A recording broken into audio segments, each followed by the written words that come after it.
thought, wow, this is a big issue and no one's talking about it. Well, yes. Today we'll be talking about colorism in India.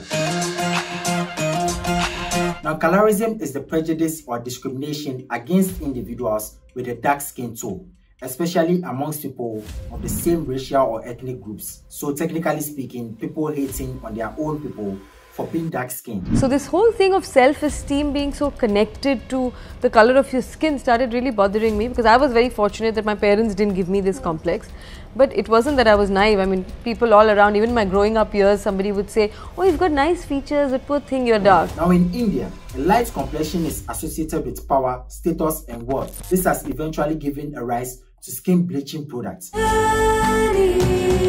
The prejudice and discrimination has been seriously incorporated into the Indian culture. As at now, it is perfectly fine to be belittled based on your skin color. Put it this way, if the darker you are in the South Asian community, the uglier you are seen, which isn't true obviously, but that's just the way it's seen.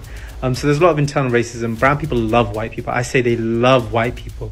They hate black people, but they will kiss the white master, the one that literally put them through slavery and everything. It's a bit odd. And the people that have it the worst in the South Asian community, brown women. Brown women that are seeing people outside of their culture who are black. There have been so many cases here in the UK where young South Asian women have been killed because they were with a black person. India is currently the most populated country in the world, and it's filled with natives of different shades of color, mainly because India is near the equator, and countries near the equator tend to have people with light skin. Now, India has a warm tropical weather, meaning it is not too hot like Africa and it is not too cold like Europe. Indians who have been exposed to the sun for a generation as part of their jobs tend to be darker compared to the ones who have not been exposed to the sun for that long. Now, to understand Indians' obsession with fair skin, we have to first understand India's history with fair skin. Don't worry, it will make sense soon. Hi, I'm Mr. Javita George, and fairness cream ads in India taught me that I cannot get married, I cannot get successful in my job, and I cannot be a fashion model because I'm dark-skinned. But guess what? Check, check, check. I did all of this and I'm still dark-skinned. It all began with the Islamic invasion of India, which started in about 800 AD. Now, these Islamic invaders were generally more fair-skinned than the Indians, and when they took over the land, they ruled over it for many years. During that time, the Indians under their rule became accustomed to seeing the ruler as a person with fair skin. This was how Indians started associating fair skin with power. And this was also coupled with the fact that the Islamic invaders themselves did not like dark skin and they saw it as ugly. What the hell? What the?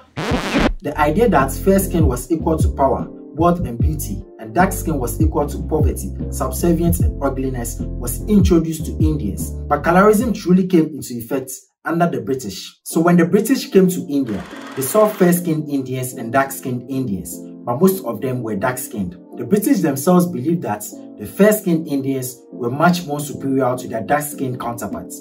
And to further on divide the country based on skin color, they gave special freedom and tax breaks to the fair-skinned special people, and the dark-skinned inferior people had less freedom. This didn't even stop there. They also incorporated colorism into the hiring processes for top-paying jobs in the country. This means that the British actively employed only fair-skinned Indians for their top-paying jobs, and the dark-skinned Indians were rejected, irrespective of if they can do the work or not. As a result of this, the fair-skinned Indians became wealthy and lived a good life compared to their dark-skinned counterparts. Now, Indians became totally brainwashed and obsessed with fair skin. People started doing all sorts of crazy things to get fair skin, because that would result in getting better treatment from the colonizers. Even poor, uneducated village women in India started drinking tons of milk during their pregnancy because they believed it will make their baby come out with a fair skin. Hey! I am me. Like, I'm a fully grown adult today, but my mom doesn't let me touch coffee or tea. Saying drinking them will make me darker. People like my mom believe the color of what you eat affects the color of your skin.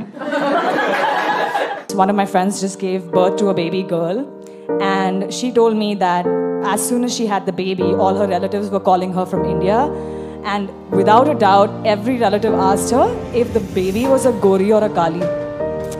And that to me was so tragic. As you can notice, I'm wearing this patch that says Kali. This word was used to ridicule me for all of my lifetime, and now I'm reclaiming this word because I'm proud to be Kali. Colonization is far behind now, I guess, but the impact of colorism has been seriously ingrained into the culture of India. This colorism is what pushes most Indians to lighten their skin, creating a phenomenon termed bleaching syndrome. Now, bleaching syndrome is basically a deep set of belief that fair skin is prettier, better, and more powerful than dark skin. So you literally have to do whatever it takes to get this fair skin. So it basically destroys that this pigment temporarily.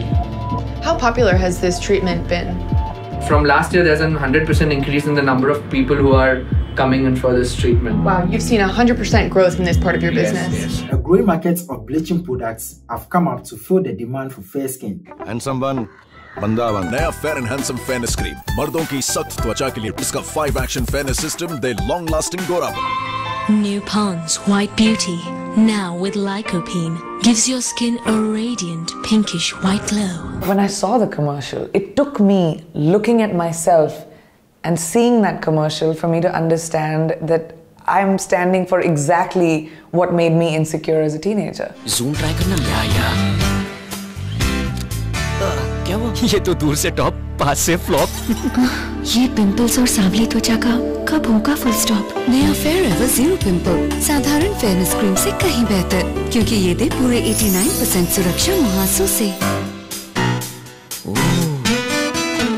The long-term use of these creams can lead to health concerns like permanent pigmentation, skin cancer, and mercury poisoning, amongst other things. Even with all this, people are still willing to overlook the after effects of using bleaching creams. Marketing people for cosmetics get more success when they say a product is for fairness rather than for any other thing.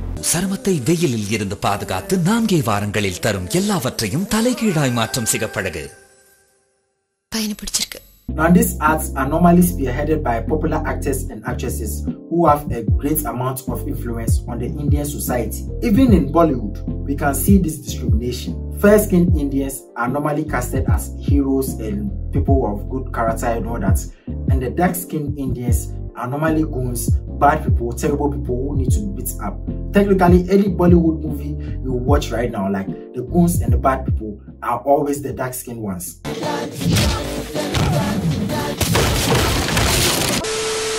I'm hoping someone out there, no matter what age you are, but mainly young girls out there, understand that your success, your beauty, and your value does not increase or decrease based on how light-skinned or dark-skinned you are.